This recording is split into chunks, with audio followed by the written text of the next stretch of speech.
I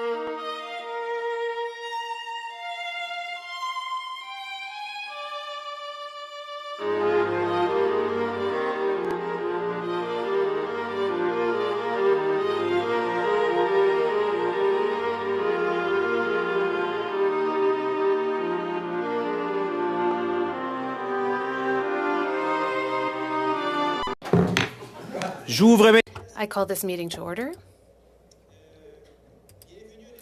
Hello, everyone. I welcome you to meeting 34 of the House of Commons Standing Committee on Official Languages.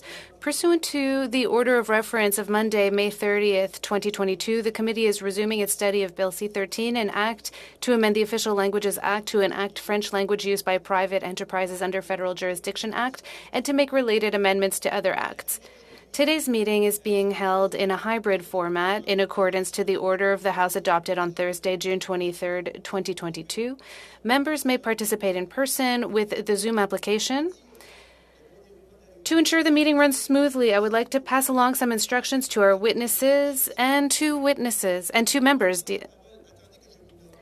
Before you speak, please wait for me to call your name. If you are participating online, please click on the microphone icon to turn on your microphone. Please mute yourself when you're not speaking. Regarding interpretation, for those of you who are on Zoom, at the bottom of the screen you have the choice between the floor, English, and French. For those of you who are in the room, you can use the earpiece and choose the desired channel. I remind you that all comments from members and witnesses should be directed to the chair. For members present in the room, if you wish to speak, please raise your hand. For those of you who are online, use the virtual raise hand function. The clerk of the committee and I will do our best to maintain a speaking order, and we thank you for your patience and understanding in this regard. As per our routine motion, I would like to inform the committee that all witnesses have completed the retired login tests prior to the meeting. I would now like to welcome our witnesses. First, we have Roger Lepage, lawyer, speaking for himself, and from Droit Collectif Québec, Étienne Alexis Boucher, president. So allow me to explain the rounds of questions. It will be interactive. Before you speak, wait for me to name you. If you're online, click on the microphone icon to turn on your mic and mute yourself when you're not talking. For interpretation, for those of you who are on Zoom, you have the choice at the bottom of the screen between the floor, English, and French, like I said earlier. For those of you who are in the room, you can choose the earpiece and choose the language of your choice. Everything should go through the chair. Witnesses will have 5 minutes for opening remarks, and following this, we will go on to questions. We'll first start with Mr. Lepage. I'll warn you that I'm very strict on the time. You have 5 minutes. Thank you. Can you hear me? Yes, well, thank you. Thank you for inviting me to speak about this such an important project, the modernization of the Official Languages Act. Today, I want to talk to you about schools and daycares as key institutions for transmitting the language, culture, and Francophone identity. We have to repair the ills of the past. To do this, we need to modernize the Official Languages Act. In the western part of Canada, assimilation has become an institutional assimilation. It was illegal to teach in French outside of Quebec, and it has only been possible to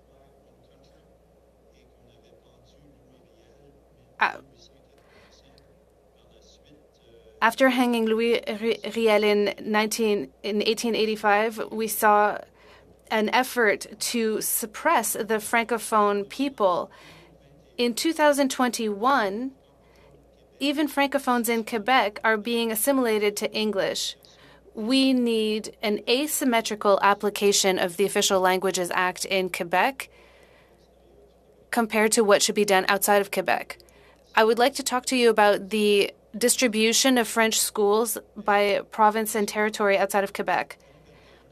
In 2021, there were only 707 French schools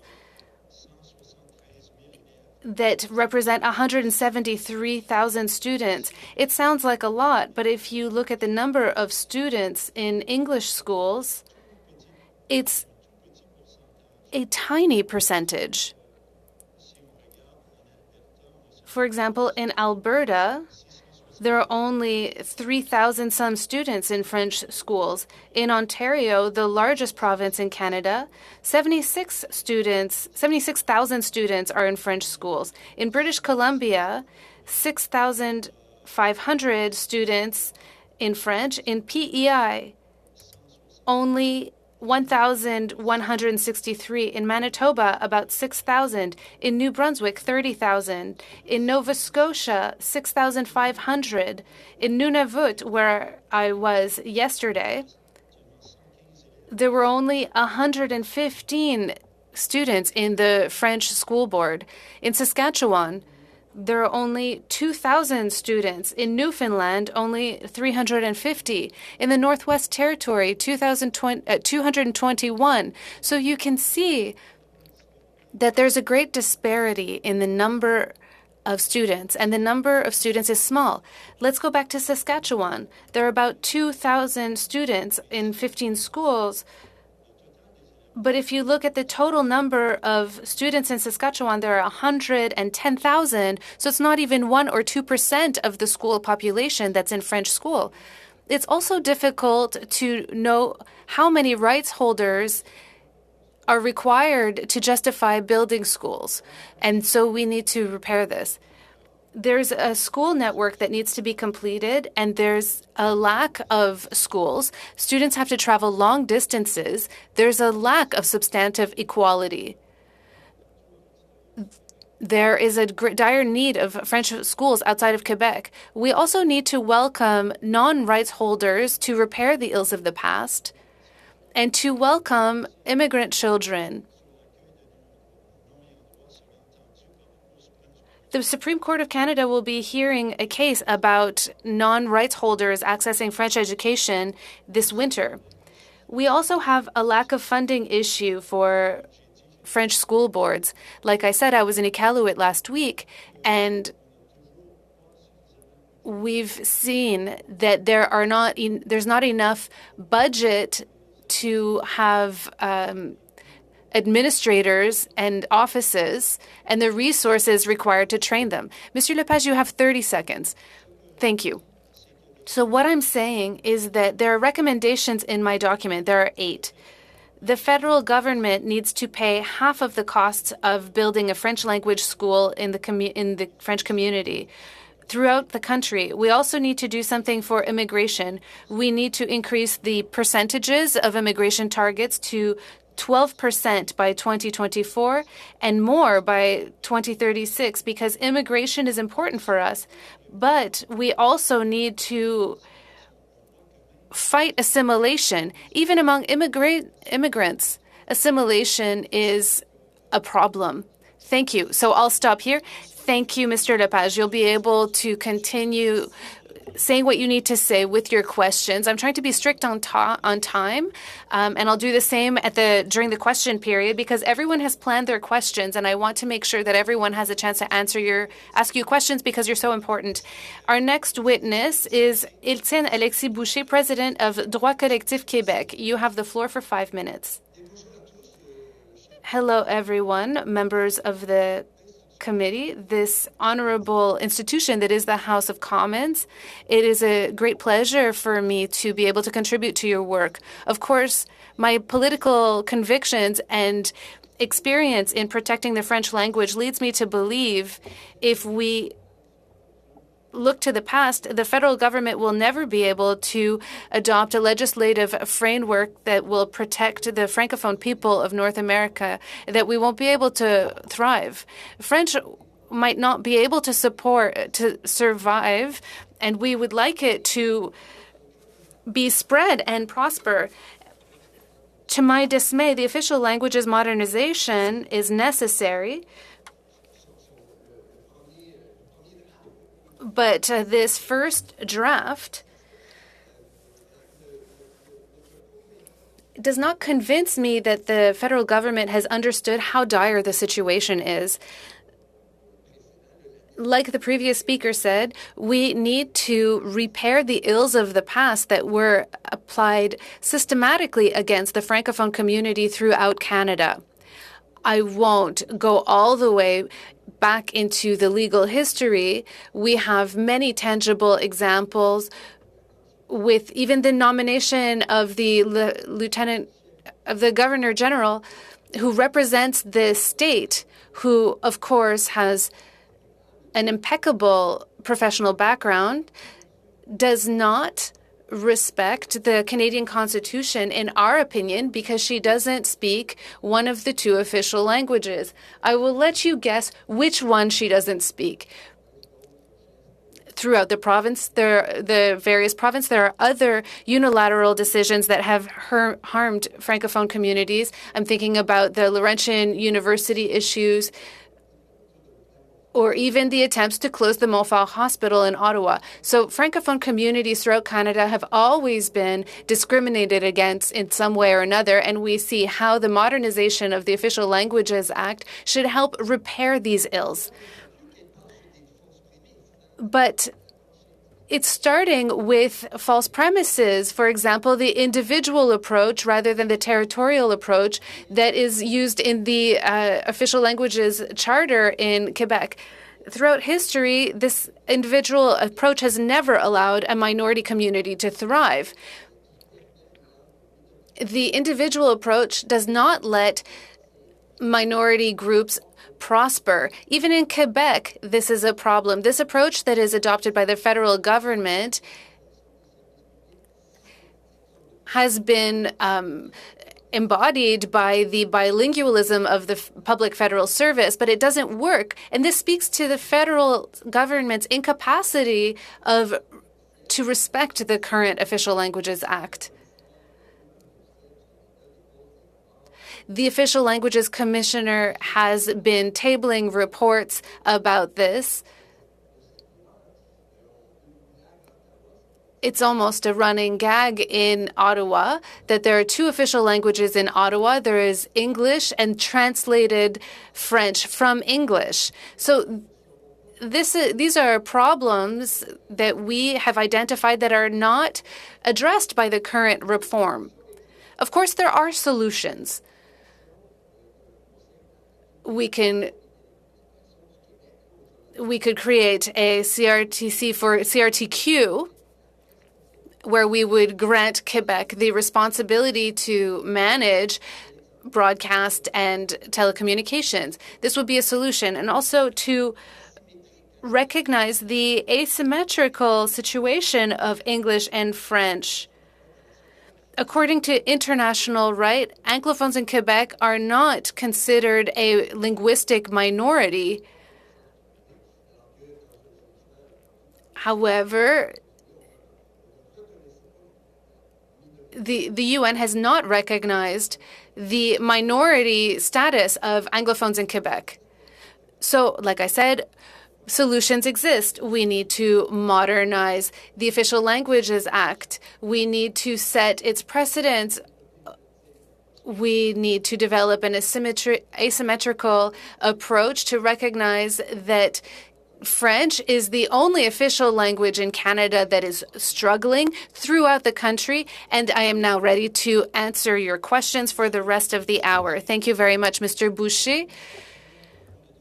We will start with the first round of questions. Everyone has 6 minutes for each party. It's interactive question-answer, and I will be very strict on the 6-minute time limit, as you know. So we're going to start with the first vice chair of the committee, Mr. Godin. You have 6 minutes. I'm sorry, we're hearing the interpretation very loudly. I'm not sure why we're hearing the interpretation in the background. I don't know if someone has set an earpiece too loudly. I think that all of the headpieces were set to max. I've stopped the time, Mr. Godin. On recommence? Alors allez-y, Monsieur Godin, à vous pour 6 minutes. Mr. Godin, you have 6 minutes. Thank you for being here this morning. My question is for Mr. Lepage. At the Official Languages Committee, we are looking at the whole of the country and official languages throughout Canada. So my question is this. You have demonstrated something that everyone agrees on. French is in decline throughout Canada. You've mentioned many figures in your presentation about the numbers of kids in French school. You're now talking about reparations. The official languages modernization is a step in that direction. Of course, we can't repair the totality of ills that have been caused in the past, but I would like to talk to you about how we can do good work to give this bill, this act, more teeth and to stop the decline. Let's talk about the central agency. Is this a must to assure the efficacy of the Official Languages Act? And if we can't get the bill amended for a dedicated central agency under the Treasury Board, do you think this is a waste of time and that we're losing ground once more? Thank you for the question. I think a central agency that is responsible for the Official Languages Act is important. If many people are in charge of this, it means that no one's actually in charge. So, yes, I would agree with you, Mr. Godin, that a central agency under the Treasury Board would be important. We'll have to spend a lot of money to repair the ills of the past. The most important thing to do is to build schools and school boards from coast to coast. Currently, what I'm seeing on the ground here in Saskatchewan, in Nunavut, and elsewhere is that we're still working on implementation. We're implementing schools. We need a network of community schools urgently. This central agency would ensure that the federal government covers 50% of costs. Thank you, Mr. Lepage. I'm sorry to interrupt, but as you know, our chair is very strict on timing. I would like to ask my question again more clearly. Do you think this is an absolutely necessary condition that this agency be under the Treasury Board to make sure that this act is effective? Yes. Thank you. Next question. On the field, is there a lack of clientele for French schools in Saskatchewan and Manitoba and Alberta, or is there a lack of access? There's a lack of access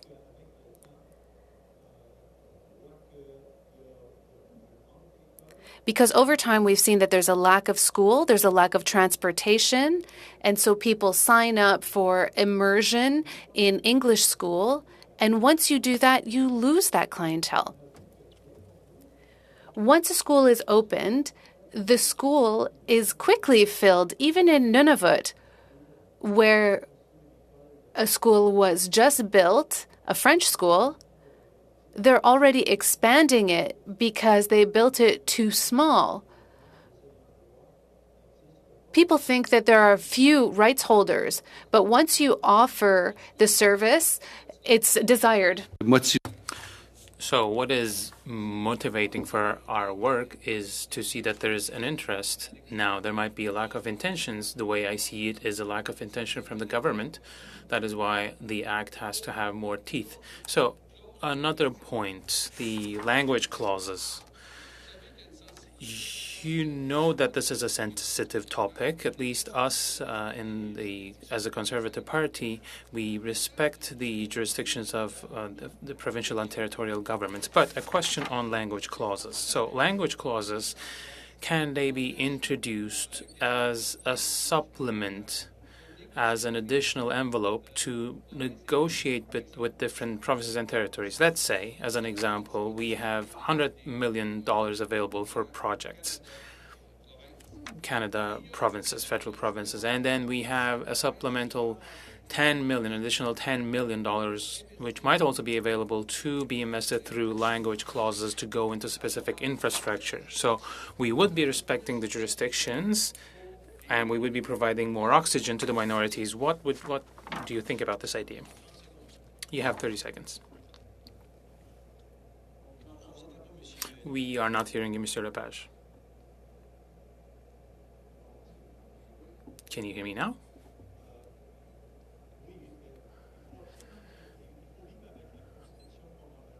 We have to live with the Constitution as we have it. We have exclusive jurisdiction in the provinces when it comes to education. So the federal has to find a way through which they would cover 50% of the construction cost of neighborhood schools all across Canada, and they have to find a way of making sure that the provinces have an incentive to match and to cover their part of the 50%. Thank you, Mr. Lepage. I told you I'm very severe with the timing. So next speaker will be Mr. Angelo Iacono. You have 6 minutes, Mr. Iacono. Thank you. Mr. Chair, I would like to thank our witnesses this morning as well. I have a question to just a second. Mr. Larocque is going to be in our second panel. So we have Mr. Lepage, who is the attorney, if you want to ask a question to them. Apologies. Okay, I will take the floor during the second panel then. Is there a colleague who would be ready to take my time or turn? I think Mr. Drouin will take your spot. Okay, thank you. Thank you very much, Mr. Chair, and thank you, Mr. Lepage, and thank you, Mr. Boucher, for being with us today. I think the Bill C-13 has been long awaited by my Franco-Ontarian community, but all French-speaking communities across the country. Mr. Lepage, Mr. Godin asked you a number of questions, and whether the bill should pass, and he specifically asked a question about the role of a central agency. You are an attorney.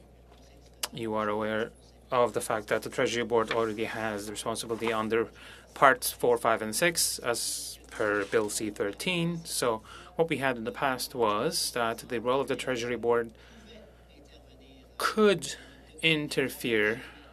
It never intervened, but in the new Act Part 4, the Treasury Board has to, as part of his mandate, intervene to oversee the application of Parts 4, 5, and 6.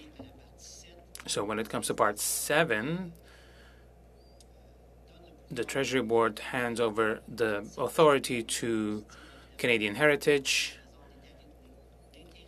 So under this part, well, since the Treasury Board does not interact with the public, it's the internal poutine, as it were, as we say here in Ottawa. So just to fully understand your argument, if Part 7 is not under the responsibility of the Treasury Board, then your opinion to this, your advice to this committee would be not to pass Bill C-13? You are on mute, unfortunately. Mr. Lepage, we're not hearing you. Mr. Lepage, I think we have a technical issue.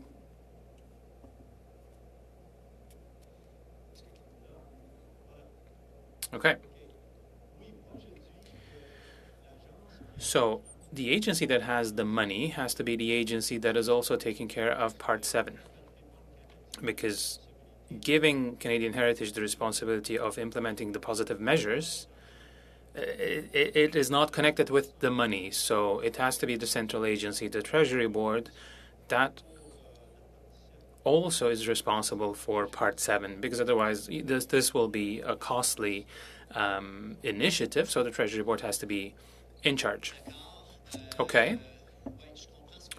I understand what you're saying, but the Treasury Board does not have the internal culture of interacting with citizens. They have never issued orders to everyday citizens. They don't have this internal culture. But in principle, and we have seen this in the past, they have not done it at times, but the bill now says that they will have to, but if they don't do this, they would be responsible before the courts, because if they don't fulfill their responsibilities, it's our communities that suffer at the end of the day. But Canadian Heritage has always interacted with organizations that we all know about. So what you're saying in principle is that it has to be well-financed, but this is a good segue to another topic. You talked about school boards, and today in Toronto, there is a school board where there is no Francophone who is coming forth as a candidate to be on that school board. Does that make any sense? It probably doesn't make sense, but it reflects the reality on the ground. There has been so much assimilation, so much exogamous couples in the Francophonie in Quebec, that you end up with right holders who want to send their children to school,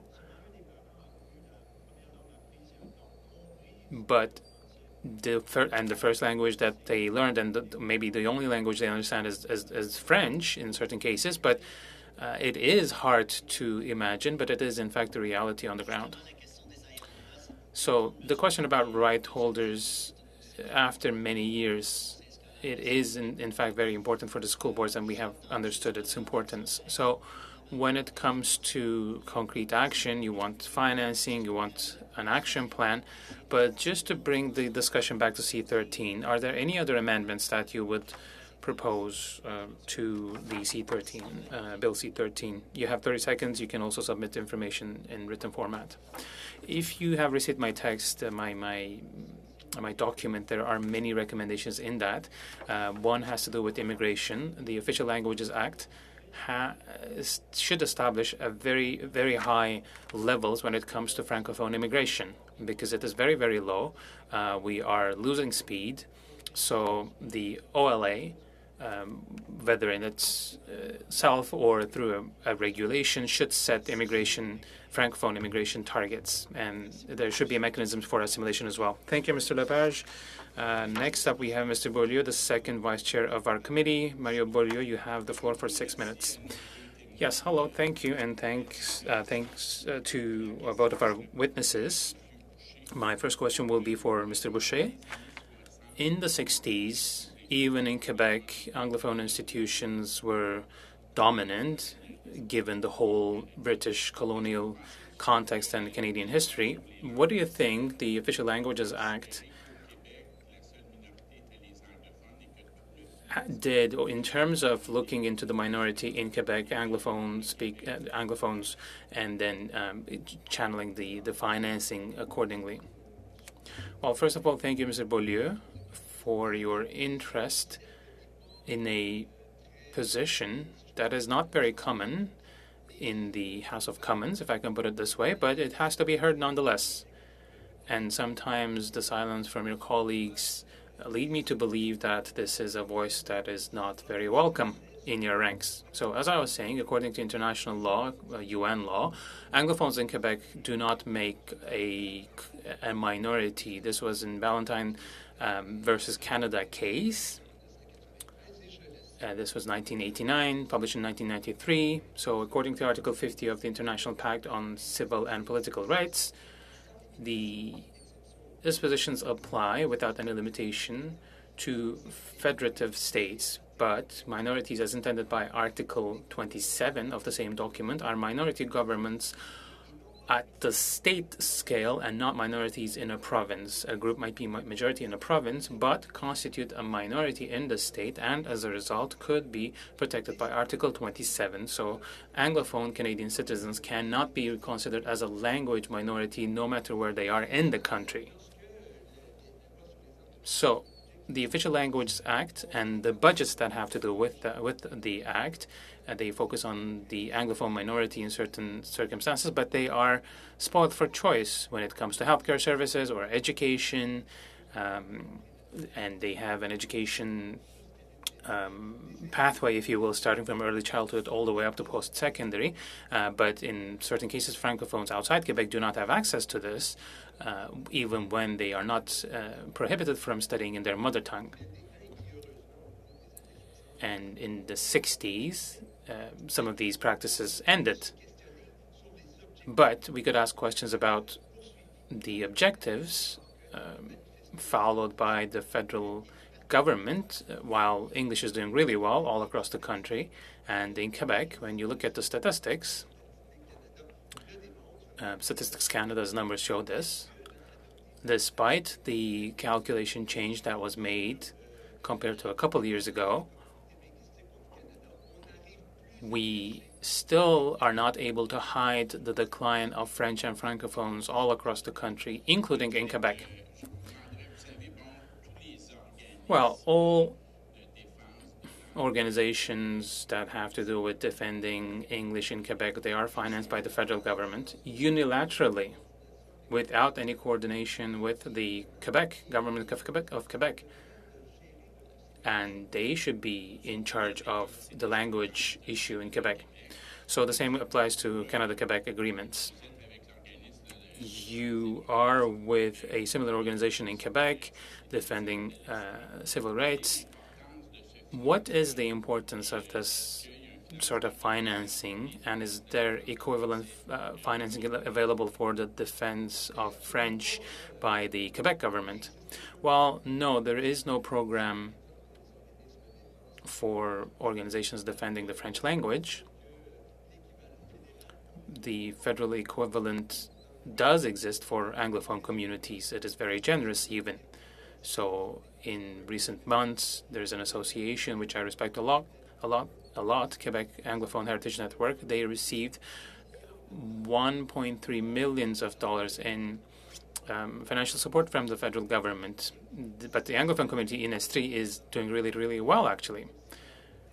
So when you look at the number of Anglophones with English mother tongue, there is a 0.1% reduction. But when you look at English spoken at home, it has increased by 0.8%. So the Anglophone community, even outside of Montreal, we're talking about Estrie here, they are able to integrate Quebecers through immigration. So this shows the capacity that English has in Quebec, regardless of where one finds themselves.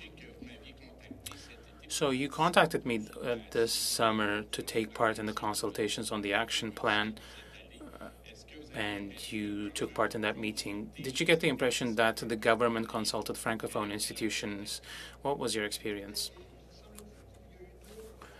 There were 2 meetings in Quebec organized by Minister Petitpas-Taylor as part of these consultations on official languages. I wasn't there for the first one, but I did take part in the second one. So the National Society for Collective Rights in Quebec was the only organization invited by the minister, but there were dozens of other organizations which had a stake when it comes to the interests of the Anglophone community. Even in Quebec, the meeting took place only in English until I took the floor as the president of the National Association, and I had a colleague with me as well who took the floor in French. Thank you very much, Mr. Boucher. And the last round, for the 6-minute round, but not least, Ms. Ashton from Manitoba, you have the floor. Thank you very much, Mr. Chair, and I would like to thank our witnesses who are with us today.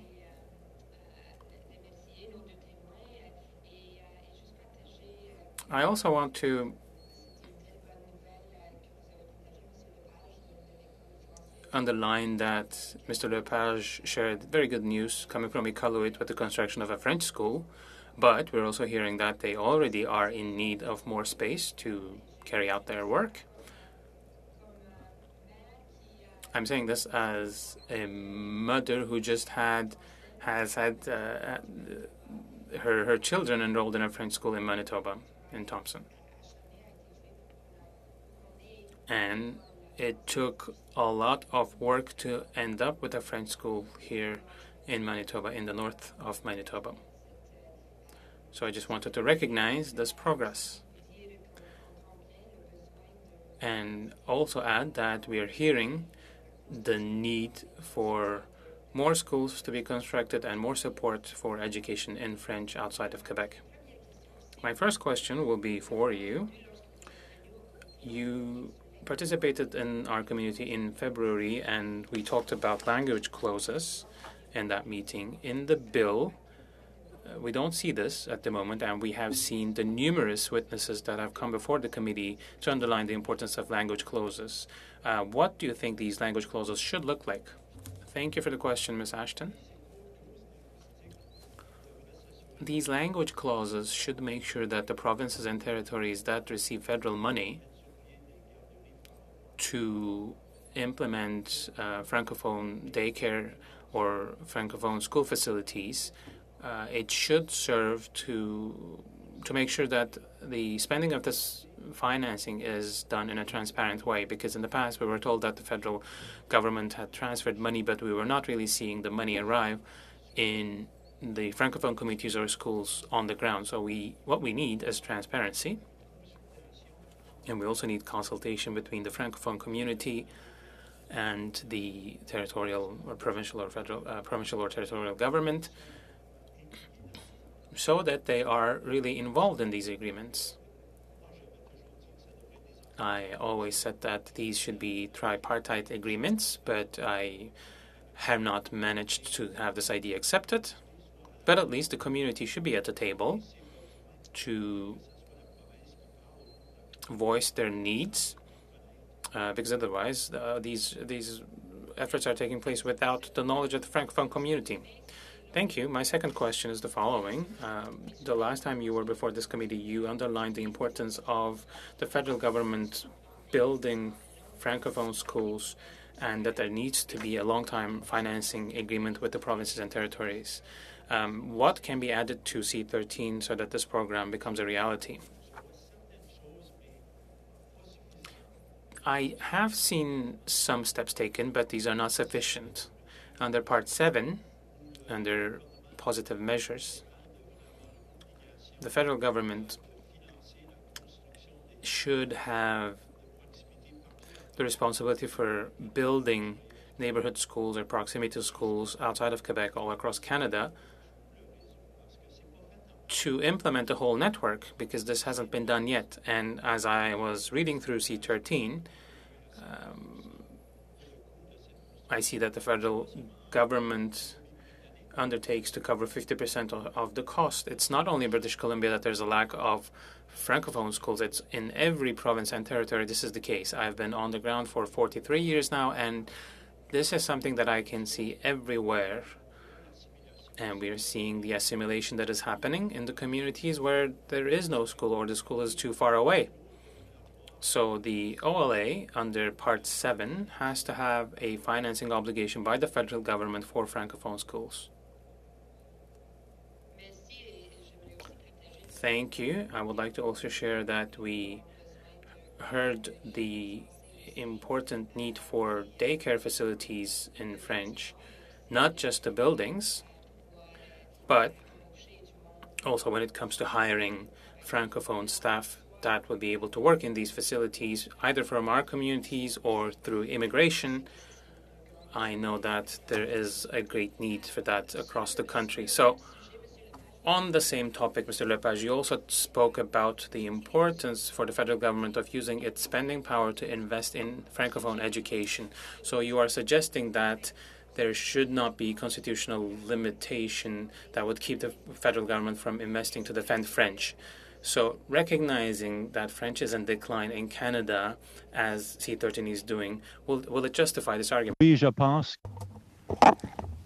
Yes, that is a justification. I believe that in C13, it says the interpretation has to be wide to address the harms of the past. And there is also Section 33. So the Official Languages Act has to help implement Section 23, even in provincial jurisdictions. And I understand that could be a problem, but historically, the government has used its spending power to spend even in areas of provincial jurisdiction in health and education.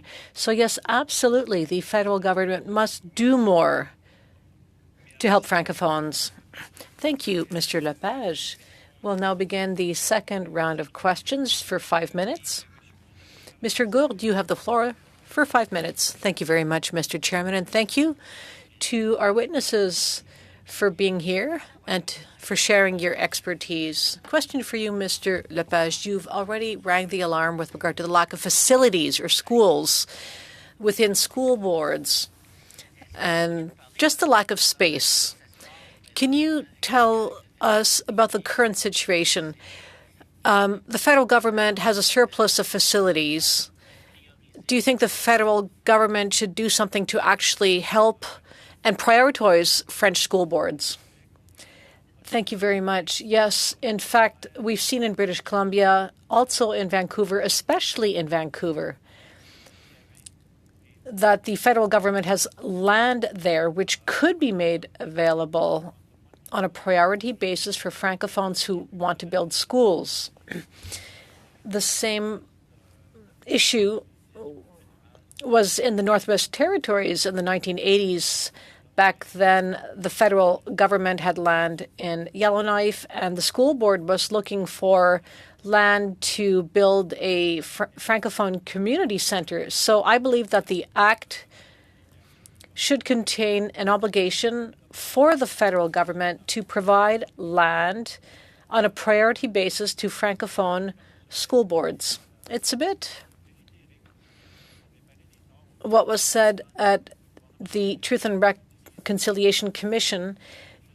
In the interest of reconciliation, it recommended that the federal government give land to First Nations. I think it's a good idea. I think it should apply to Francophone communities which need land across the country to build schools on. So if the federal government has excess land, it should provide the land on a priority basis to Francophone school boards so they can build schools. In light of that answer, Mr. Lepage, do you believe the Act should be amended to facilitate what you've just described? Yes, absolutely. Again, to Mr. Lepage, I have a question on the section dealing with immigration. Should it be amended to encourage more Francophone immigration to Western Canada? Yes, absolutely. There's no doubt we must increase Francophone immigration outside of Quebec. As it now stands, and this has been ongoing for 20 years, the percentage is extremely low of Francophone immigration to the rest of Canada, and assimilation is still high.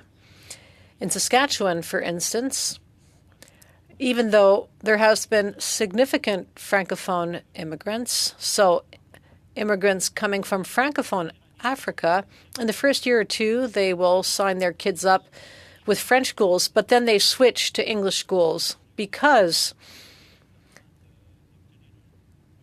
it's important for them that their kids get a job in English, and they don't want the kids to encounter the same problems they faced. So we really need to build awareness amongst Francophone immigrants and let them know that speaking both languages is a source of wealth. And don't worry, if you leave your kids in French schools, they will be perfectly bilingual at the end of the day. However, what we're seeing is that the percentage of, or rather, we've never hit the targets of Francophone immigrants. We believe those targets should sit at 20%, and that should go up to 20% by 2036. Again, to address the harms of the past, we have to bring those numbers up. We can't just maintain them. Maintaining those numbers really is means that French will eventually die out. So yes, we need to increase that percentage. We need to provide the resources to make sure those new Francophone immigrants do not immediately get assimilated into the English system. Thank you, Mr. Lepage. 4.5 minutes is what Mr. Gould had. So I will limit time to 4.5 minutes for all other questioners. So we are now going to move on to the next questioner. Mr. Seri, I have a question for Mr. Lepage, being a lawyer and a jurist. You said Part 7 of Bill C-13 should be amended to foster the construction of new Francophone schools, and I'd like to expand on that. There are French school boards in Ontario, and in 1999, 2,000 French school boards were created in Sudbury, Ontario, and the current provincial government, or rather we met with the current provincial government. New schools had been built for Anglophones and old abandoned schools had been given to Francophones. So these issues go back decades. So ultimately, the provincial government, because it was forced by the courts to build new elementary and secondary Francophone schools. So in Saskatchewan, I know the situation isn't quite the same, but there are similarities nevertheless. The province of, can you tell us more about the role of the province of Saskatchewan and what the federal government should do with the province of Saskatchewan? Of course, we don't want the federal government to intervene because education is a provincial jurisdiction, but can you explain to us the role you are playing to pressure the province of Saskatchewan into providing more funding to French schools, which are underfunded across the country?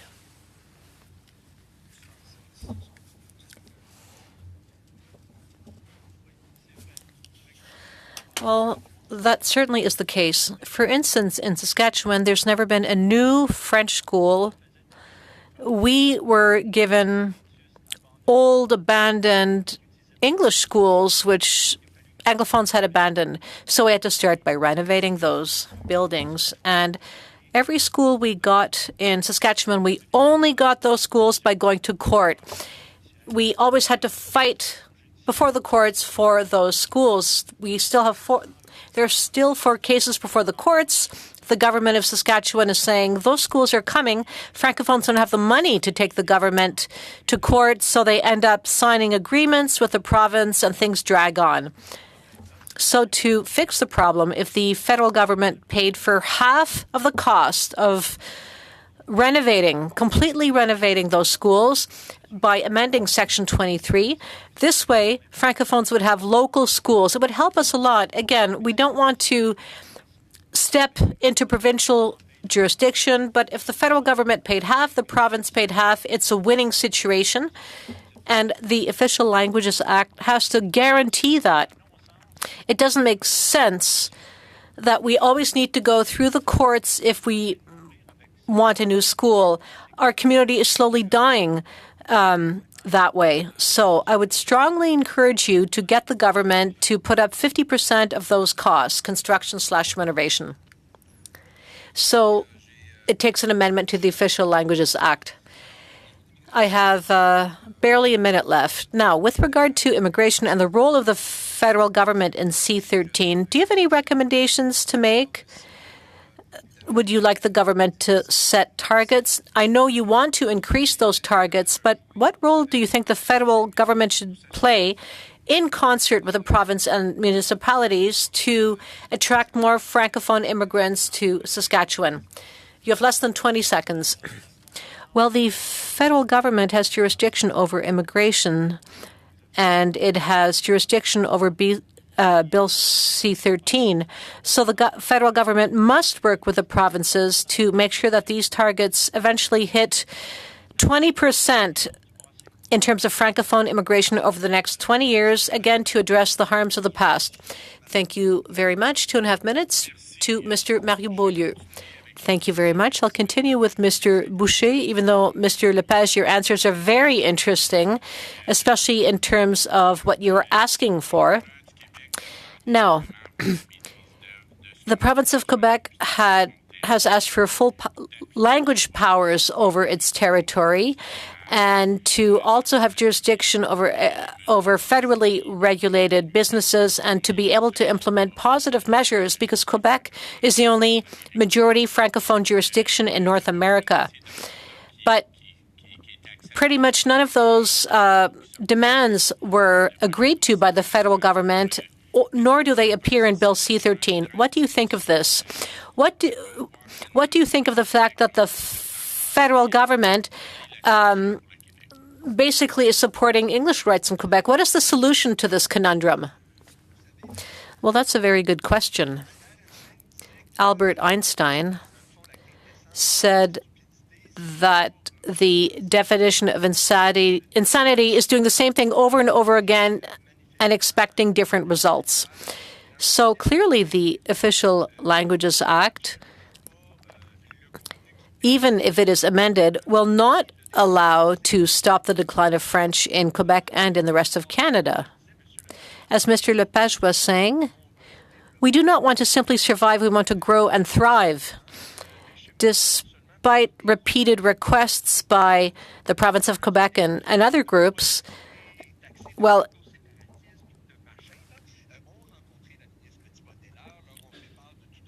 various groups met with Minister Pepita Taylor. Representations were made.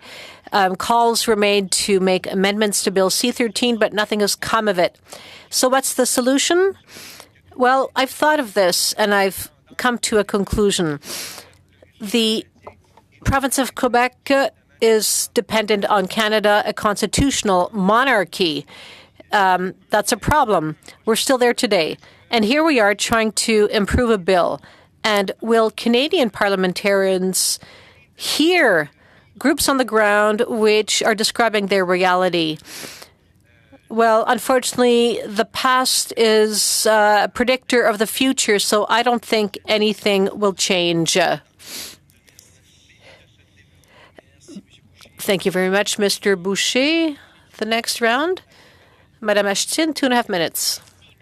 Thank you very much. My first question is for Mr. Lepage. One of the problems raised at this committee is that the federal government has never hit its Francophone immigration targets. In fact, there is a labor shortage in Francophone schools, and it's really hard to recruit people from abroad. The main obstacle here is the federal government. Mr. Lepage, do you agree that the Department of Immigration, Refugees and Citizenship has to do much more to help Francophone communities?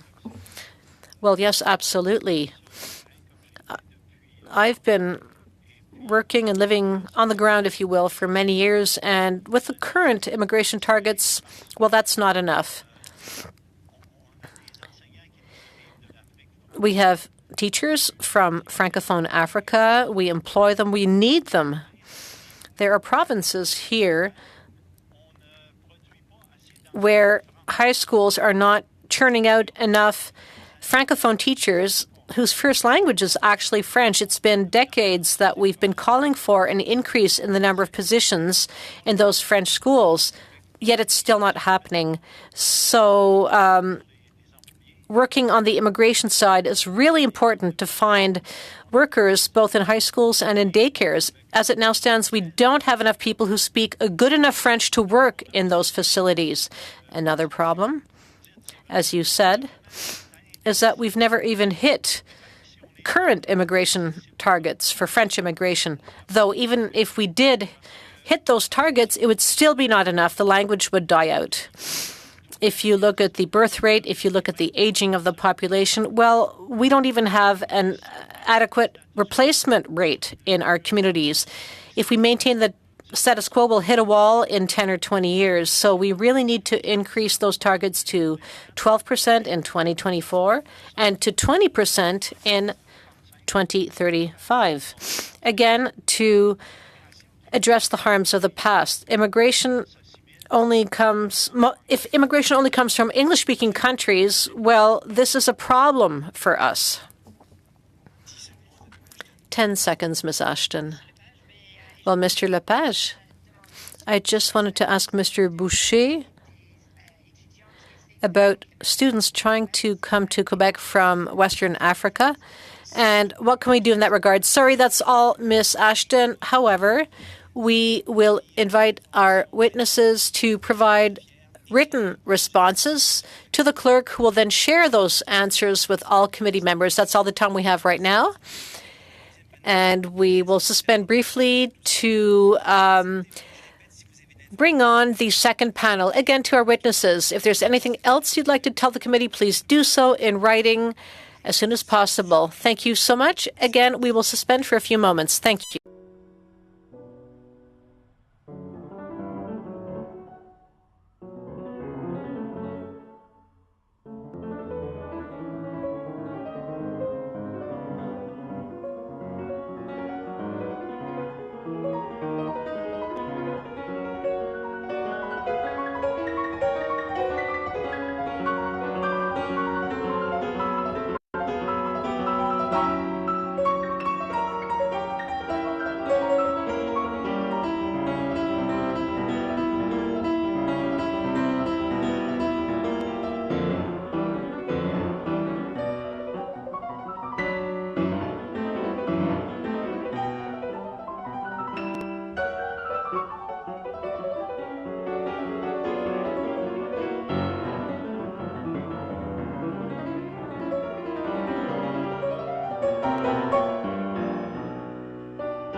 Donc, pour... For our second panel, as an individual, Maître François Larocque, Canadian Francophonie Research Chair in Language Rights, full professor, Faculty of Law, Common Law at the University of Ottawa. Also in person here, from French for the Future, the President, Anya Kolodzi-Giege, and Emilienne Laurent, Executive Director. I would like to remind the witnesses that you each have 5 minutes to make your presentation, after which we will move on to questions. So we will begin with Mr. Larocque. You have the floor for 5 minutes, and I'm very strict on the time. Thank you, Mr. Chair. I just want to make sure that my mic is on. Thank you, Mr. Chair and Vice Presidents and honorable members. Thank you so much for inviting me. It's a privilege for me to share the floor with Ms. Kolodzi-Giege and Mrs. Laurent. We're here to discuss Bill C-13, and I would like to point out at the outset that this is a very good bill.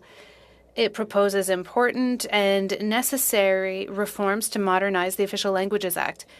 I'd also like to thank the leadership of the two the two official languages ministers, Mrs.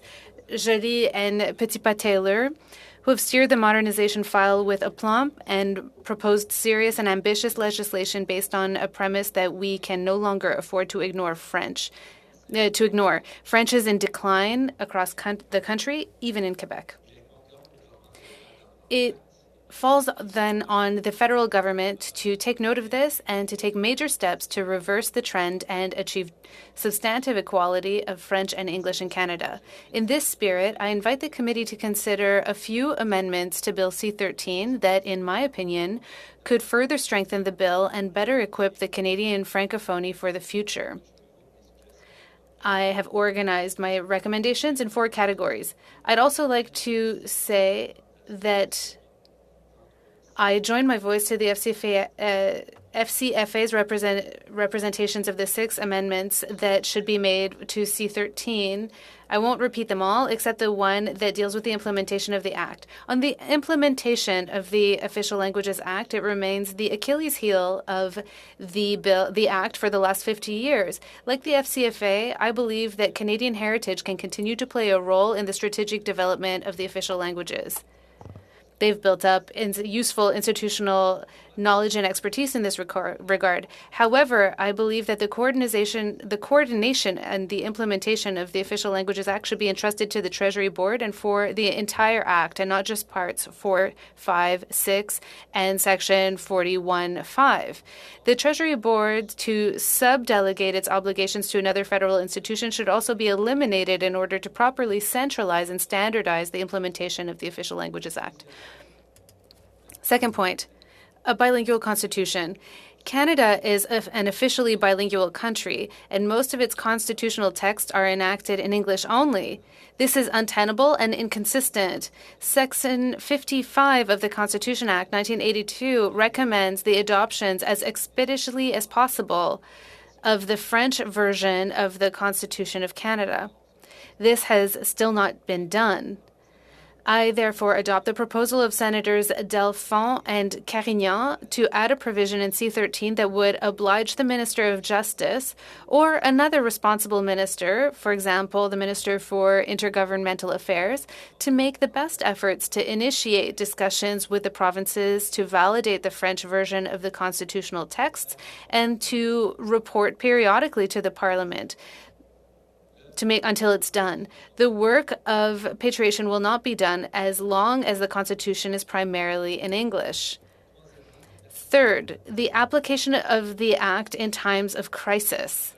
My colleague, Professor Cardinal, and I have studied this issue in great detail. I have the opportunity to speak with the official office of the former Minister of Official Languages to emphasize the importance of respecting the Official Languages Act at all times, especially in times of a national emergency, for example, the COVID-19 pandemic. The fact that C-13 contains a sentence in its preamble that recognizes this principle is fantastic, but it should also have a section in the body of the legislation to specify that in Canada's emergency plans, which are the responsibility of the Minister of Public Safety, and to prohibit the suspension of bilingual signage, labeling, and communication rules in times of crisis. This was done by the Minister of Health at the beginning of the pandemic and was recently proposed by the conservative health critic, Michael Barrett. This is unfortunate, and we should not allow it. My fourth and last point is the access to justice in French. C-13 removes the Supreme Court of Canada's exemption from Section 16 of the Official Languages Act, and this is a great start. Congratulations. I do adopt the proposal of the Fédération des Associations des Juristes d'Expression Française that the OLA should require the Minister of Justice to take into account the language skills of federally appointed judges to ensure a proper distribution of bilingual judges across Canada and to guarantee access to justice in both official languages. Thank you, Mr. Larocque. We're now going to go to French for the Future. I don't know if you'll be sharing the time. You can go ahead. Thank you, Mr. Chair and members of the committees. Hello, I'm Anya Cologier, President of French for the Future, and I'm with Émiline Laurent, Executive Director. We thank you for inviting us to speak about this subject of great importance to us and for the young people that we represent. I'd like to share a part of my history. I am the poster child of this issue. My parents are immigrants and insisted that I participate in Canadian bilingualism by going to French immersion. I studied at North Delta in a suburb of Vancouver for my entire elementary and high school education. I continued studying in French at Simon Fraser in the new program at the time for Francophones and Francophiles that was offering social studies in French in British Columbia for the first time. Then I studied law and common law at University of Ottawa. Now I'm a lawyer, and I have been for 10 years. I've practiced mainly in French throughout Canada as a member of the bar in 4 provinces. If mine is a success story for Canadian bilingualism, it was only possible because of federal investments. However, too often I tell me that my story is exceptional when it should be the norm. I've had many opportunities to speak French, and these opportunities should be accessible to all young people. French for the Future is a national organization that's a not-for-profit that aims to promote bilingualism and the advantages of learning French and communicating in French for high school students. Through its program, we reach over 40,000 young people that grow their confidence in their language skills in French. To give more children the opportunity to become bilingual, certain amendments to C13 are necessary. We would like to talk to you about 4 of them today. In each of these cases, the amendments will help organizations like ours to help people learn French or to protect and increase the opportunities to speak and live in French outside of Quebec for Francophones and Francophiles. First, C13 should codify the obligation of linguistic clauses between federal and provincial and territorial agreements. The various levels of government should never forget the transmission and revitalization of linguistic skills when they are negotiating agreements that affect French communities. Second, C13 improves Part 7 on the learning of French. However, Part 7 should do more to make sure that federal institutions do what's necessary and not just the ones it deems indicated. Currently, there's too much latitude for federal institution and is not binding. The engagements and promises in C13 to protect and promote French and to help nonprofit organizations to give all Canadians the opportunity to learn French will only be realized if Part 7 is strengthened. 3, we recognize the importance of Francophone immigration to restore the Francophone weight. We need to support initiatives that help immigrants and their children live in French. C13 should specify the objective of Francophone immigration and the increase of the demographic weight of Francophone communities. And it has to go beyond maintenance. It has to go to growth. Now let's talk about the central agency. It should be under the Treasury Board only to make sure that only one federal institution is ultimately responsible for the implementation of the Act. The Treasury Board should not be able to delegate this ultimate responsibility. This is a crucial amendment to C13's structure that will allow us an effective implementation of the Act. French for the Future thinks that C13 should go further to make the Official Languages Act a law that is truly effective, with more teeth, and that protects the future of French throughout Canada. Thank you. Thank you, Ms. Kolodje. I hope I'm pronouncing it properly. And congratulations on your unbelievable experience. We're going to move on to rounds of questions for each party. You each have 6 minutes. I'm very strict on the time. We're going to start with the first vice chair of the committee. Mr. Godin, you have the floor for 6 minutes. Thank you, Mr. Chair, and thank you for the witnesses for joining us today to help us to do our job better as legislators. I'm going to try and pronounce your name properly. Kolodjez. Thank you. Mr. Chair, has mentioned it, but I would like to say that unfortunately your experience is exceptional, and congratulations, and also thank you for being here. We shouldn't rely on people's perseverance to learn French. We should focus on the Official Languages Act to make sure that that's possible. I liked your closing of your opening remarks. The bill should go further and have more teeth. I would like to hear what you think about the central agency that should be under the Treasury Board for the entirety of the Act. Could you say here before the committee that this is an essential condition, that all responsibilities for each section of the Act should fall under the Treasury Board without delegation, sharing, etc., with other federal institutions? Do you think that this is essential?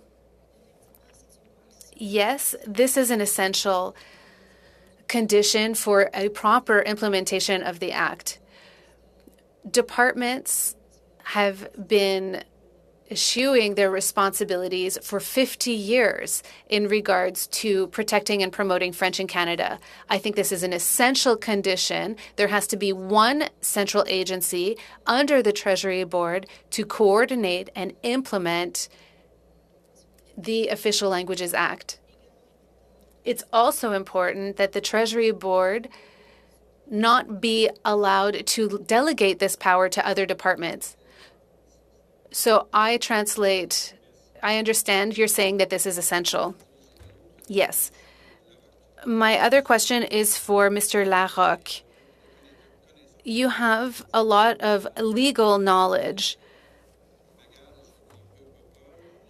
Your background is probably going to be very useful to us.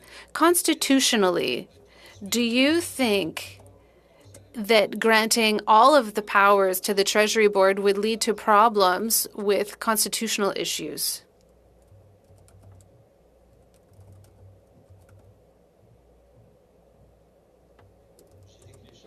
I'm thinking about it. I don't see any constitutional issues.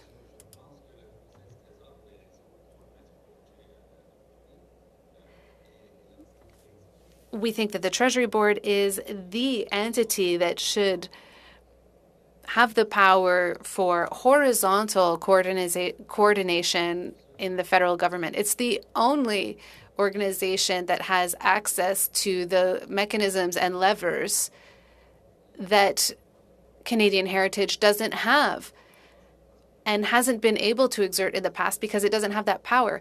The Treasury Board does have it,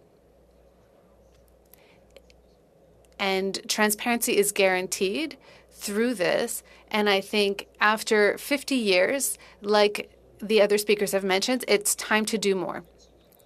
Indeed. Thank you, Mr. Larocque. Thank you. On September 26th, you said that we need even more time to see if we can improve, perfect, and tighten up the dispositions in C-13.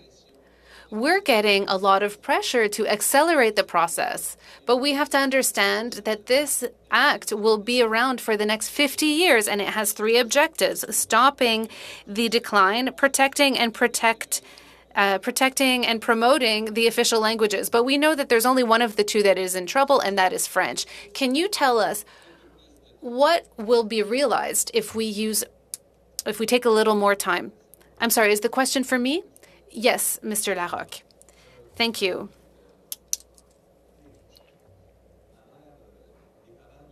Listen, my parents raised me to take great care in what I do. If something's worth doing, it's worth doing well.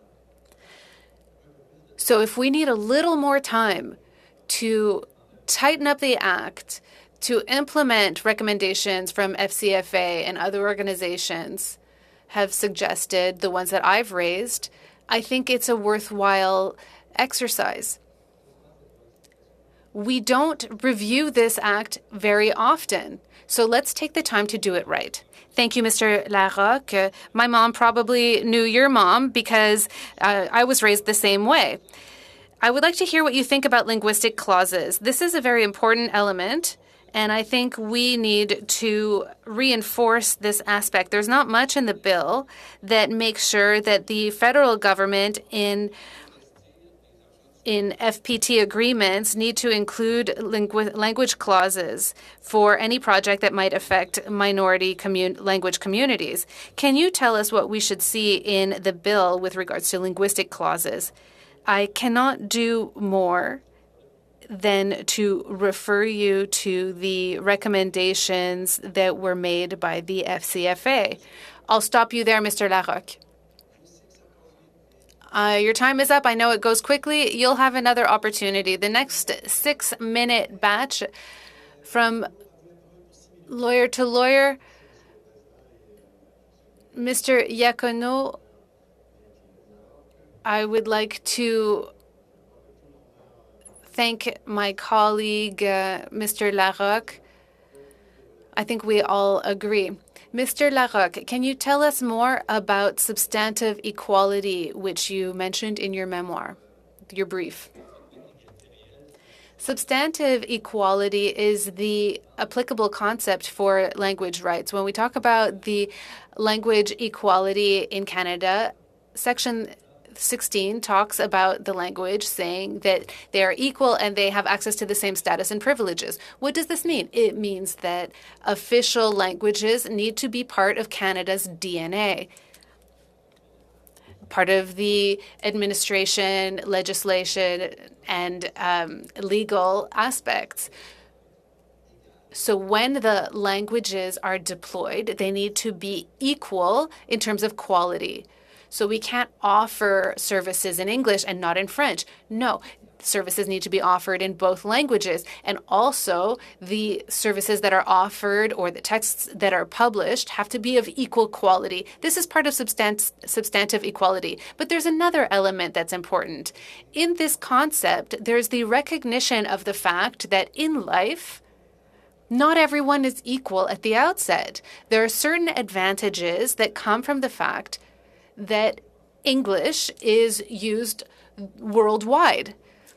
English is everywhere. We can't deny it. French is declining. We can't deny that either. So we have to do more to support French, to level the playing field. That's substantive equality.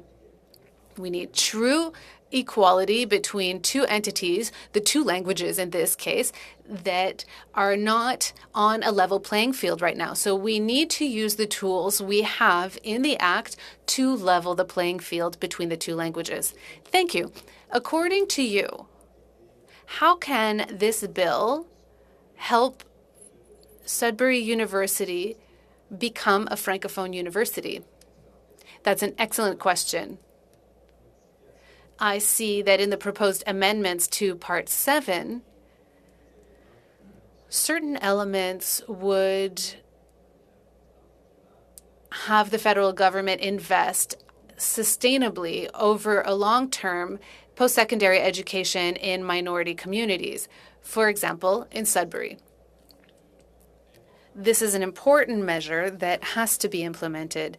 The education continuum from early childhood education to post-secondary education is stated in Section 23 of the Charter. We have to support both language groups, and it's not limited just to elementary and secondary school. We have to go from early childhood education, preschool, to post-secondary education. So the support that is planned for in Part 7 is a step in the right direction. Thank you. You also talked to the amendments to Bill C-13. You talked about the preamble.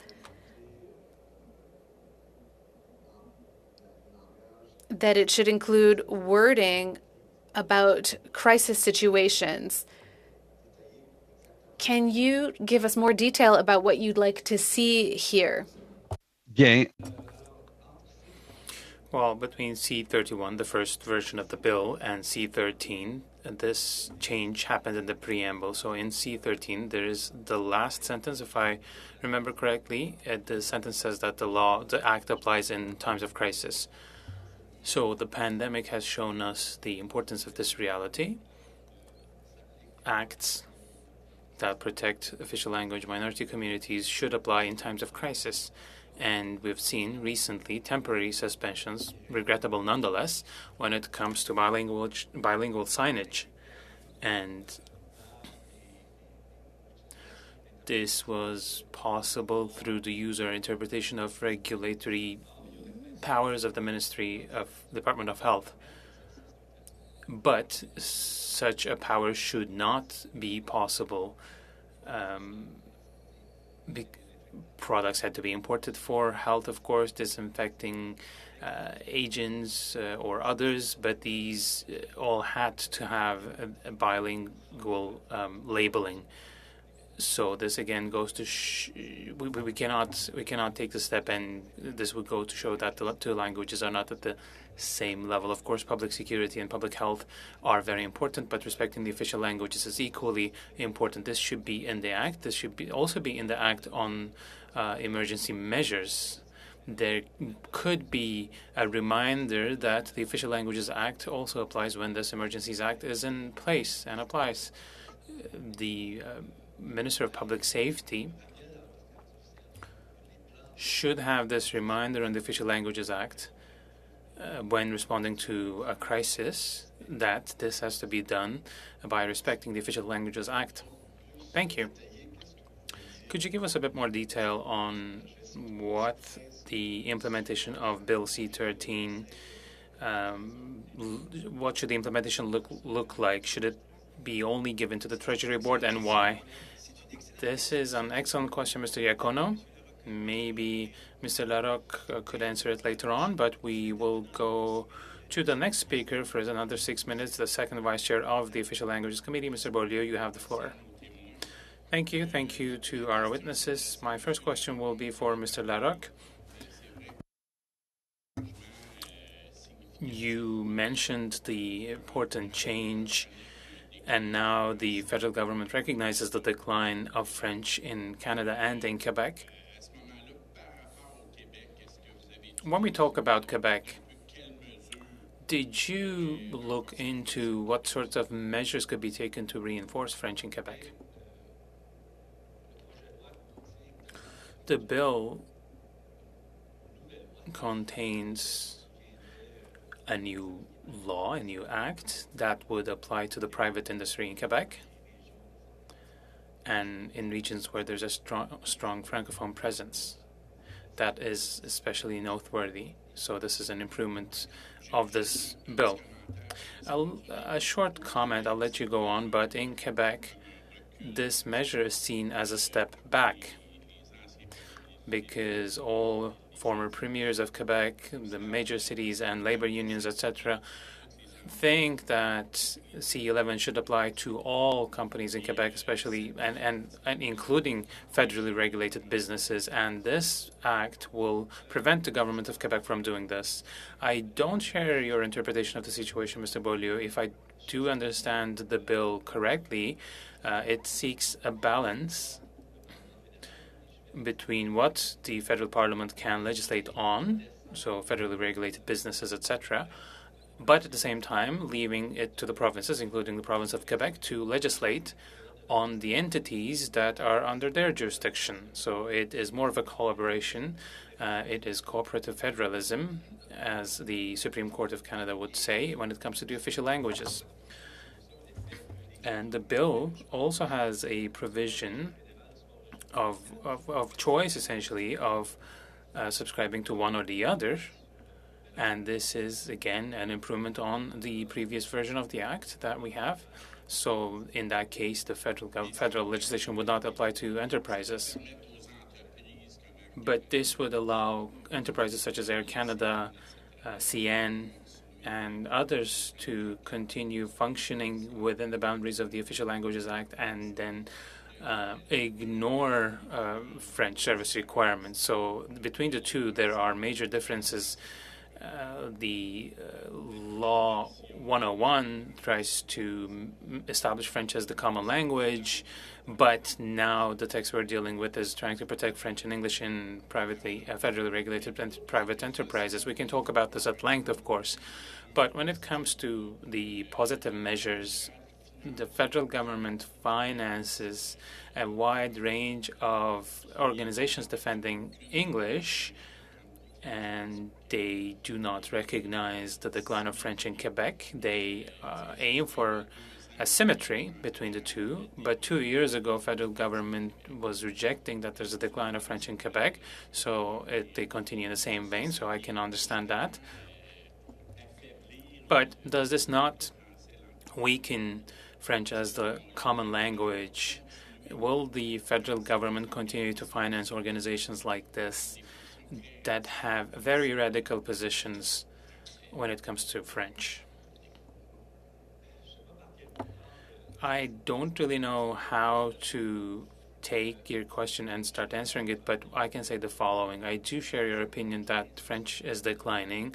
Statistics Canada announced a new study, shared the results of a new study this summer, and we see this in Quebec as we do see it in the rest of the country. So with this bill, there is an initiative to take the necessary measures to stop this decline. Of course, Quebec is sovereign and in the province of Quebec, and Quebec should be also be able to take the steps to protect French. And Quebec is doing this. But I do see that there's cooperation, federal, provincial cooperation that is possible, that is also sought by the bill. When it comes to organizations that deny the decline, well, will be similar to entities or people who deny the existence of climate change. I mean, what can be said to convince these people? I don't know. So the principle of substantive equality that we talked about has to be kept top of mind, and it should be implemented. So more should be done to protect French, which is in a declining situation. English is doing well. For you, substantive equality, does it also include Quebec being able to maintain the demographic weight of Francophones? And do you think that French is a sufficient factor of influence to arrive at this outcome? I do think so, because the federal government uses the first official language spoken as a criteria, and that includes 33% of immigrants arriving in Quebec. So in order to maintain our demographic weight, it would take 70% of Francisation of immigrants in Quebec. Well, my colleague talked about the immigration policy. I think that should be applied at the national level. There should be a detailed immigration policy in place to maintain the demographic weight of Francophones all across the country, including in Quebec. Thank you, Mr. Larocque. Last speaker for 6 minutes, Ms. Ashton. You have the floor for 6 minutes. Thank you very much. Thank you to our witnesses. I would like to also thank Ms. Kolojai for the perspective she shared with us. I'm also a product of the immersion system, and I do share her passion. I thank her for that. A passion to build something better for future generations.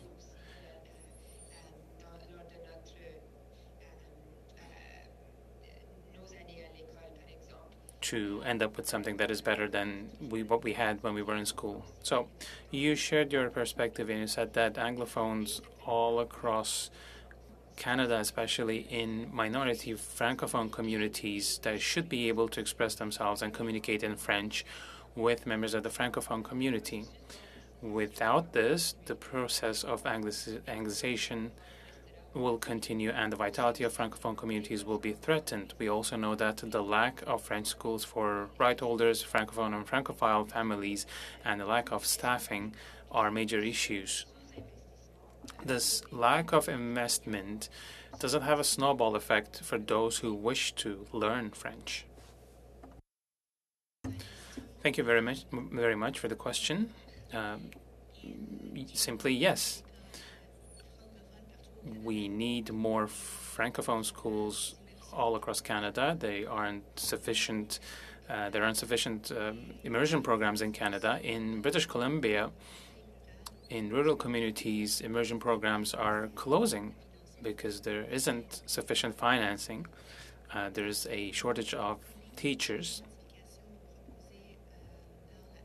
The modifications proposed by the FCFA, by us, by Mr. Larocque, will have the effect of making sure that the departments will be obliged to take the necessary measures to ensure that the money goes to the right places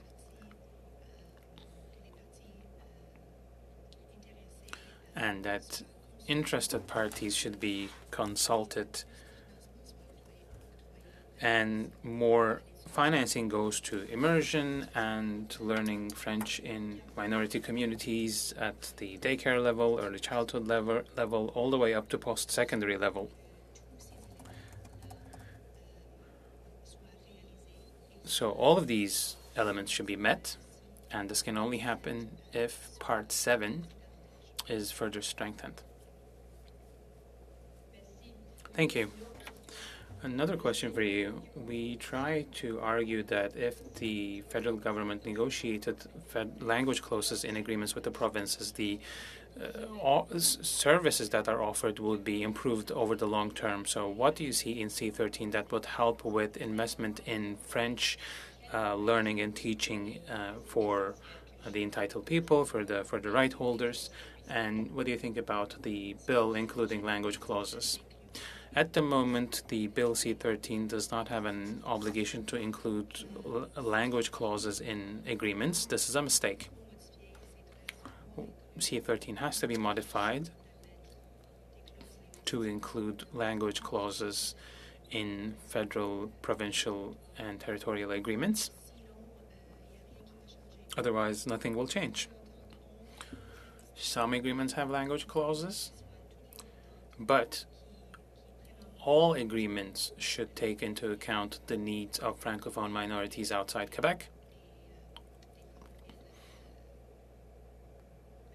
as well as the Francophiles outside Quebec. Thank you very much, Ms. Kolajai. My next question will be for Mr. Larocque.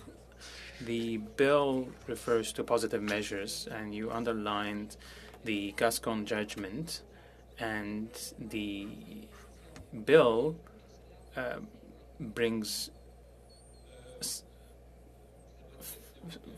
further makes it further specific, more specific on certain topics. Do you think this will this be sufficient in your opinion? So the changes that are proposed under Part 7 are necessary. Ms. Collosier referred to language clauses. That is very, very important, and that was a significant gap, if you will, in the bill. So the obligation of including language clauses in a systematic manner in all agreements, federal, provincial, and territorial agreements, is a must. These have to be detailed and binding,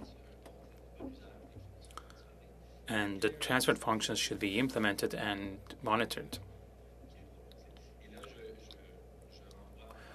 Again, I would like to refer to the exemplary work carried out by FCFA on these issues.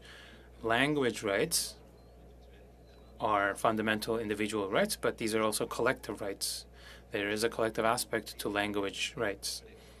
So organizations such as FCFA have the legitimacy to represent a large group of individuals in minority settings in all of these communities. They have done excellent work, and they are proposing a very precise wording. I think that needs to be studied. Thank you, Mr. Larocque. Thank you, Ms. Ashton. Following round will be a 5-minute round. We will start with Mr. Gould for 5 minutes. You have the floor. Mr. Généreux, I apologize. Thank you, Mr. Chair. Thank you to our witnesses. To all three, I want to ask the following question. If you were the Minister of Official Languages and you have the bill in front of you, what would you absolutely change before making sure that the bill is adopted? Thank you. All the recommendations proposed by the FCFA are important. So as a simple answer, I would say this. I know there are multiple recommendations, but some of these recommendations they've been studied, some of them have been eliminated, but the recommendations of FCFA are the ones really that should be included in the bill as modifications. Mr. Larocque? Same answer. We are really on the same wavelength. The Treasury Board has to be defined as the unique agency. Language clauses, binding language clauses have to be made compulsory, and the immigration policy has to be strengthened. And the obligation of consultation under Part 7 should be made more specific. Part 7 should also be included under the Commissioner of Official Languages order powers. And as I was saying during my opening remarks, the implementation of the law during times of crisis, there's the Emergency Act Commission that is taking place as we speak. So I think this should also be part of the Official Languages Act. And again, going back to the issue of a bilingual constitution, it is really stunning that after 40 years that the Constitution of Canada is primarily in English. The Minister of Justice has certain obligations under Article 55 of the Official Languages Act, and these should be reiterated with the addition of periodical reporting to the to Parliament, and to finally, of course, the objective of adopting a bilingual constitution, as should a bilingual country have. The recommendations of the FCFA that you refer to are not new. I've been on this committee for many years now, and we've had these recommendations for many years. How is it possible, in your opinion, that the government did not want to include in this bill these recommendations? In reality, these recommendations have actually been discussed for many years. Before committees or in other direct relations between the FCFA and the Office of the Minister. So all of the recommendations of the FCFA, clearly there's work that hasn't been done. Bill C-13 is a vast improvement on Bill 31. A lot of recommendations have been implemented, but there are still some others that have not been implemented. That is why we are here today, to continue to push so that the act that will be adopted will be the right act, and that it contains all the provisions that are necessary to make sure that the Official Languages Act is really fully implemented, and that it really helps the young people for whom we're working. It really helps students to use French outside the classroom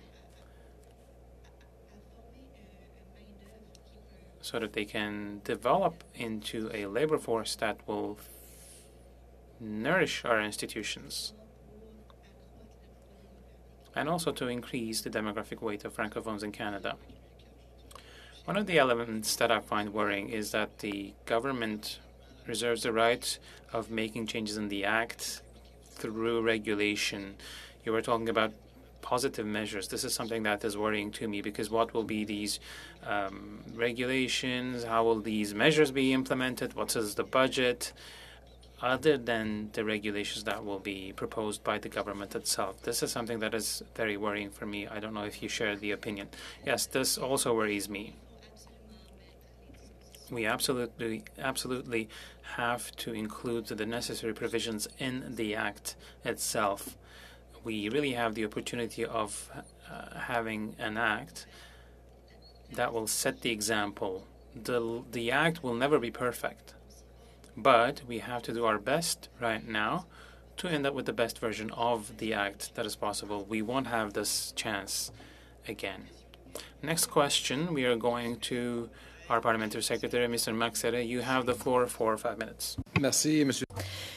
Thank you, Mr. Chairman, and thank you to our witnesses. I have a couple of questions of our witnesses, but before that, Maître Larocque, I think you repeated 2 or 3 times something about crises or emergency situations. As it now stands, Bill C-13 contains provisions stating that emergency laws, that this will apply to emergency laws or emergency measures. Can you just tell us a little more about that? Sure. Thank you, Mr. Seri. It's nice to see you again. I myself come from Sturgeon Falls, so it's always a pleasure for me to be with my own Member of Parliament, even if I don't live there now, but my roots are still there. So, again, nice to see you. Yes, in fact, something was added in the preamble. And preambles are important because they help to interpret what follows. However, I believe we could add a few more things at Section 26, which deals with powers in the area of health care. I believe under Section 26, we could create a new Section 26.1, which might prohibit what happened at the beginning of the pandemic. That is, to suspend bilingual announcements, if you will. That was a mistake. And this was, in fact, rather the spokesperson for the minister said that it might happen again. And I think that needs to be addressed. Well, thank you very much. In Sturgeon Falls, there are good Larocque families. We can talk about that a bit later on. But, Mr. Larocque, to you again, I just want to know what you think about the following issue. I just want to set the record straight because the opposition parties are claiming that this bill will not be reviewed in another 50 years. In 1969, my father was an MP and he voted the Official Languages Act. But as for C-13, can you enlighten us on when the bill will be reviewed? Will it happen every 10 years? This is what's in the bill. Is this good? Is this a good thing in your opinion? It's not every 100 years, it's every 10 years. Well, 2 things. One, absolutely, it is a good idea to include in the bill a provision saying that the bill needs to be reviewed every every several years. This is the case in New Brunswick. It's a good practice. However, we have to catch up since 1988, and that's why so many changes are being proposed here in Bill C-13. We're trying to make up for lost time. And in fact, this work should have done earlier.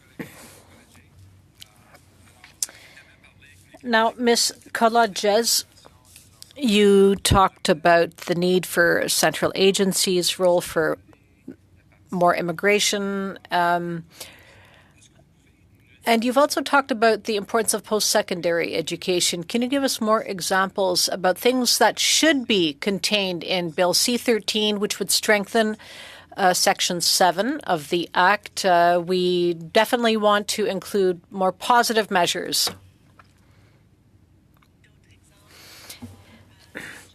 I'm sorry, I may not have completely understood your question. More examples with regard to what?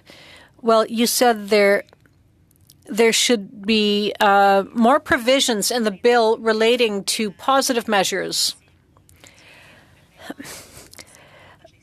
Well, we believe C-13 does strengthen these positive measures. Several provisions refer to supporting nonprofit organizations and giving opportunities to Anglophones to learn French. Many of those provisions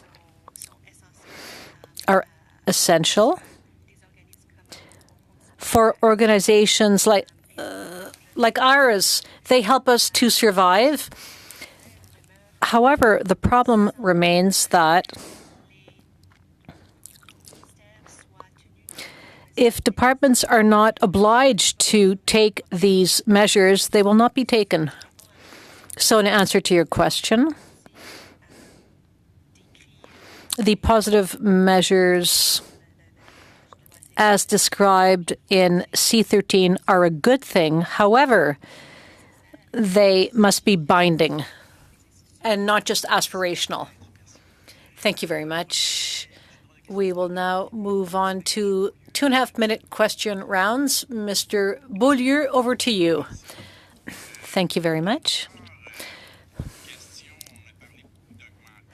There's been talk of increasing Francophone immigration targets, but given that the assimilation rate of Francophones in outlying areas, so outside of urban areas where there is not a critical mass of Francophones, including in Quebec, don't you think it would be a good strategy to concentrate Francophone immigration in areas where there is already a critical mass of Francophones, be it in New Brunswick, in Quebec, and part of Ontario?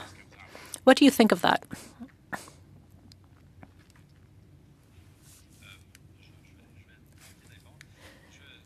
I'll try to answer that question. Well, first, I cannot speak to concentrating Francophone immigration in one region rather than another. In Canada, there's the right to mobility, and we have to respect that. Immigrants should have the right to live where they want to, but it's important to help them integrate wherever they decide to live. There should be an infrastructure there to help them settle. And that requires strong programs and a strong Official Languages Act. Thank you for your answer. Sorry, I don't have a lot of time. 2.5 minutes is not long. A little earlier, you also said that the federal government wanted to negotiate with the government of Quebec, but the government of Quebec demanded amendments to C13, but none of that was taken into account. Since 90% of Francophones in Canada live in Quebec, do you believe the federal government should at least accede to most of the demands made by Quebec? Well, I don't know how to answer that question or what to answer to that question. That's fine. And to go back to our two witnesses, Ms. Kolodjieff and Ms. Laurent. There are many Francophones in Canada which cannot access French schools. Do you think this should be a priority? Do you believe that there should be enough funding to allow Francophones to go to French schools? Thank you, Mr. Beaulieu. That's an excellent question. We'll come back to it later if possible. Final question for 2.5 minutes, Ms. Ashton. Thank you, Mr. Chairman. My question is for Mr. Larocque. First, I have a comment, then a question. Following the tabling of Bill C-32, you warned political parties to ensure that minority language communities do not become victims of a game of political football. Do you believe that the government waited until after the election to table that bill? Now we have C-13. We had to wait for the government to put the bill to a vote. Now we have the bill before us, and we have some former Liberal MPs asking for the bill to be abandoned. For us, it's clear. The bill needs to be improved. It needs to be adopted. We have to do our work to ensure that Francophone communities across the country survive. We also have to recognize the reality, which is that French is declining across the country. Given what happened in the year and a half after what you published to modernize the Official Languages Act, do you have a message for the federal government today? Well, thank you very much for your very good question, Ms. Ashton. And congratulations to this committee and the Language Committee at the Senate. You are doing an excellent job. You have to keep on trying to improve Bill C-13. The message is we need the right legislation for the next several years. We will review it in 10 years. So let's work hard now to pass the best possible piece of legislation. Thank you, Mr. Larocque. I also wanted to give Ms. College the opportunity to speak any final words to this committee if she has any. La partie 7 est vraiment... Part 7 is really important.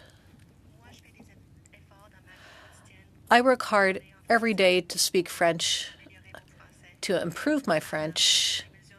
I'm doing what I need to do to improve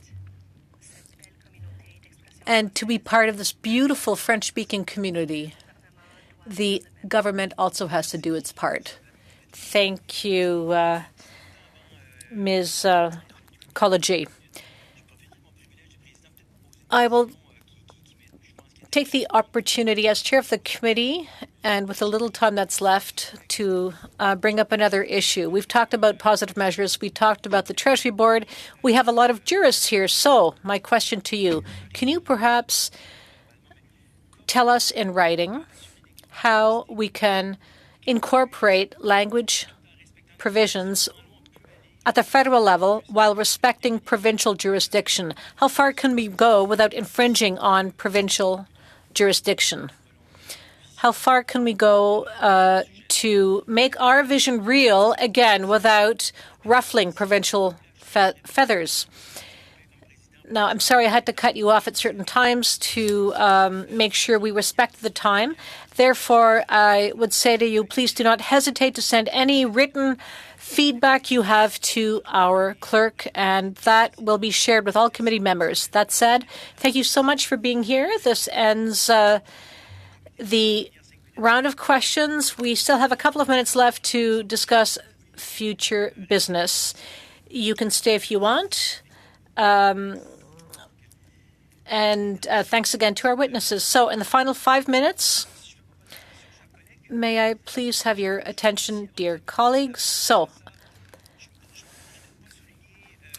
I would be remiss if I did not underscore the contribution of 2 of our colleagues who will be leaving us for other tasks. Mr. Gourde and Mr. Godin, thank you. Mr. Lowe, thank you so much for having been here and for having contributed to the work of this committee. Your successors will have big shoes to fill. Now, let's move on to future business. 2 issues. 1, travel, and 2, budget. Shouldn't we be doing this in camera? No, that's okay. Now, we've heard from many witnesses. So I will now let the clerk talk about the 2 issues I just raised. Well, the first thing is preliminary travel plans. I sent that out to you last week. It's also in your electronic binder, but I can give you an overview. It's a lot like the plan prepared in the spring. It's with regard to the trip to Wales, Ireland, and Scotland. Only the dates have changed. So we would go in March during the March break from March 12 to 18. Our analyst Lucy also made a couple of smaller changes to the objectives and reasons for this trip. It's fall now. We would be traveling in the spring, in March. Not much else has changed. Again, we're looking at informal meetings and site visits. We expect the trip to cost between $100,000 and $150,000. And again, this is just a preliminary plan, which the committee could approve, and then Mr. Arsenault will go to the committee for approval of the trip, and then we can look at the details. That was the first thing. Second thing, I spoke with the logistics officer for this committee to make sure that the budget we adopted in the spring is still realistic with regard to our study on C-13. So I will in the coming days, present you with an additional, more detailed budget in case we need to approve a new version. So again, just asking you to approve, if you think it's fine, the preliminary version of the budget. Is everyone in agreement?